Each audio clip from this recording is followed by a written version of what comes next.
कुरुक्षेत्र, धरती का वह पवित्र स्थान जहां धर्म और अधर्म का अंतिम निर्णायक संग्राम होने जा रहा था। सुबह की लालिमा धीरे धीरे फैल रही थी।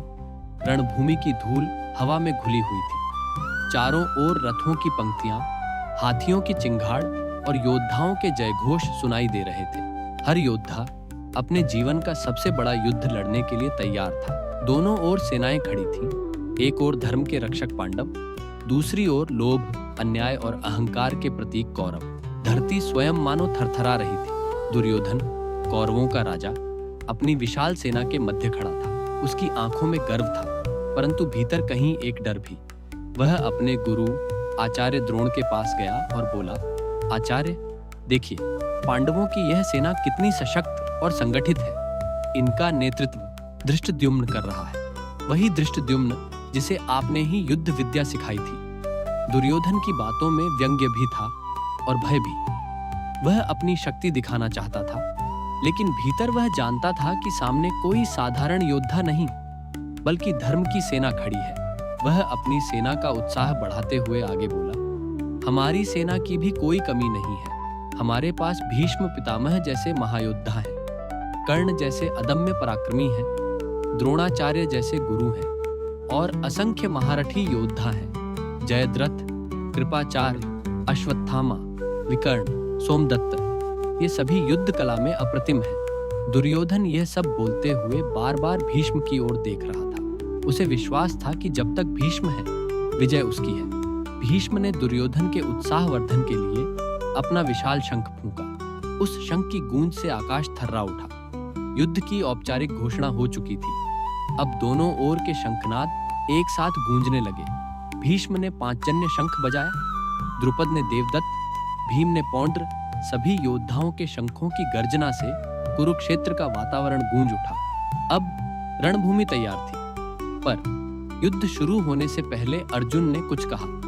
वह अपने सारथी भगवान श्री कृष्ण से बोला, हे माधव, मेरा रथ दोनों सेनाओं के मध्य ले चलो, ताकि मैं देख सकूं कि मुझे किन किन से युद्ध करना है। श्री कृष्ण मुस्कुराए, एक शांत दिव्य मुस्कान। उन्होंने अर्जुन का रथ दोनों सेनाओं के बीच ले जाकर रोका। रथ खड़ा था, एक ओर भीष्म और द्रोण, दूसरी ओर पांडवों के प्रियजन, सगे संबंधी, गुरु, मित्र। अर्जुन ने चारों ओर देखा। वह दृश्य अत्यंत हृदय विदारक था। सामने वही लोग खड़े थे जिनके साथ उसने जीवन भर प्रेम किया, जिनसे शिक्षा पाई, जिनके साथ खेला, हंसा, जिया। आज वही सब उसके शत्रु बने खड़े थे। अर्जुन की आंखें भर आईं। उसने धीरे से कहा, हे कृष्ण, मैं इन लोगों से युद्ध कैसे करूं? इनमें मेरे गुरु हैं, मेरे दादा हैं, मेरे भाई हैं। इनके शरीर में बाण कैसे चलाऊं? उसके हाथ कांपने लगे। धनुष गांडीव उसके हाथ से ढीला पड़ गया। शरीर शिथिल हो गया, मुख सूखने लगा। उसने कहा, मेरे शरीर में कंपन हो रहा है, रोम रोम खड़ा हो गया है, मेरा गांडीव हाथ से फिसल रहा है, मैं अब खड़ा भी नहीं रह पा रहा हूं। हे केशव, मैं युद्ध नहीं कर पाऊंगा। अर्जुन की आत्मा विचलित हो चुकी थी। वह केवल एक योद्धा नहीं था, बल्कि एक संवेदनशील हृदय था। उसके भीतर करुणा थी, प्रेम था, और यही उसकी सबसे बड़ी कमजोरी बन गई। उसने आगे कहा, हे कृष्ण, यदि मैं इन सबको मार दूं तो मुझे क्या मिलेगा? राज्य, सुख, वैभव, ये सब किस काम का, जब ये सब लोग नहीं रहेंगे? मैं नहीं चाहता विजय, न राज्य, न सुख। इन सब की हत्या करके मैं पाप का भागी बन जाऊंगा। मुझे इससे बेहतर लगेगा कि ये लोग मुझे निहत्था मार दें, पर मैं इन पर शस्त्र नहीं उठाऊंगा। कृष्ण शांत थे। वह अर्जुन को ध्यान से देख रहे थे। उनके मुख पर करुणा थी, परंतु भीतर गहन ज्ञान छिपा था। अर्जुन ने अपना धनुष नीचे रख दिया। वह रथ के भीतर बैठ गया, उदास, निराश, शोक से भरा। उसके जीवन का उद्देश्य जैसे खो गया हो। यह वही अर्जुन था जिसने सैकड़ों युद्ध जीते थे, पर आज वह अपने भीतर के युद्ध में हार गया था।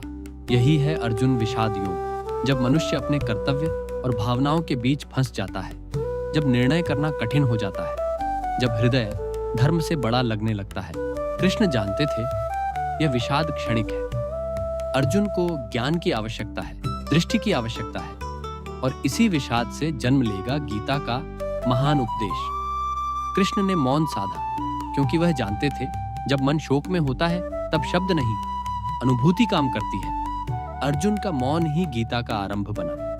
कृष्ण ने देखा अर्जुन के हृदय में मोह है, मोह जो बुद्धि को ढक देता है, मोह जो मनुष्य को उसके कर्तव्य से विमुख कर देता है। और यही मोह ही वह अंधकार है जिसे दूर करने के लिए गीता का प्रकाश जन्म लेता है। रणभूमि अब शांत थी, दोनों सेनाएं रुकी हुई थी। समय जैसे ठहर गया था। अर्जुन सिर झुकाए बैठा था और उसके सामने खड़े थे उसके मार्गदर्शक, उसके सारथी, स्वयं भगवान श्री कृष्ण। कृष्ण मुस्कुराए और धीरे से बोले, अर्जुन, तेरे इस विषाद से ही अब धर्म का ज्ञान निकलेगा। यही विषाद तुझे सत्य की ओर ले जाएगा। जब मनुष्य शोक में होता है तभी वह सत्य की खोज करता है। चल अब सुन, मैं तुझे वह ज्ञान दूंगा जो तेरा अंधकार मिटा देगा। और यहीं से आरंभ होता है भगवत गीता का दूसरा अध्याय, ज्ञान योग। परंतु पहला अध्याय, यह अर्जुन विषाद योग, हमें एक गहरी शिक्षा देता है। जब भी जीवन में हम किसी निर्णय के मोड़ पर खड़े होते हैं, जब भावनाएं हमें कमजोर बना देती हैं, जब हमें अपने ही लोग विरोधी लगने लगते हैं, जब कर्तव्य और करुणा में संघर्ष होता है, तो समझ लेना यही वह क्षण है जब गीता का ज्ञान हमारे भीतर जाग सकता है। क्योंकि अर्जुन का विषाद केवल अर्जुन का नहीं है, वह हर मनुष्य के भीतर है। जब हम अपने कर्म से भागना चाहते हैं, जब हमें लगता है कि सब व्यर्थ है, जब हम यह सोचते हैं कि अब क्या अर्थ है जीवन का, तब हम भी अर्जुन बन जाते हैं। और जब जीवन में हमारा सारथी, चाहे वह हमारी आत्मा हो, विवेक हो या कोई गुरु, हमारे भीतर से आवाज देता है, उठो, अपने धर्म को पहचानो, कर्म करो, तभी हम अर्जुन से कृष्ण की ओर बढ़ते हैं। कुरुक्षेत्र की यह कथा केवल युद्ध की नहीं, बल्कि आत्मा के जागरण की कथा है। यह वह क्षण है जब मनुष्य अपनी कमजोरी को स्वीकार करता है और उसी कमजोरी से शक्ति जन्म लेती है। अर्जुन का विषाद अंत नहीं था, वह आरंभ था, ज्ञान, कर्म और भक्ति के पथ का आरंभ। इसलिए गीता का पहला अध्याय हमें यह सिखाता है कि शोक और भ्रम भी कभी कभी दिव्य अवसर बन जाते हैं। यदि हम उन्हें सही दृष्टि से देखें तो वही विषाद ज्ञान का द्वार खोल देता है।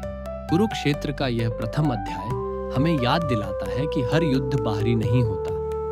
कभी कभी सबसे कठिन युद्ध हमारे भीतर होता है, जहां एक ओर कर्तव्य होता है और दूसरी ओर करुणा, जहां एक ओर सत्य होता है और दूसरी ओर मोह।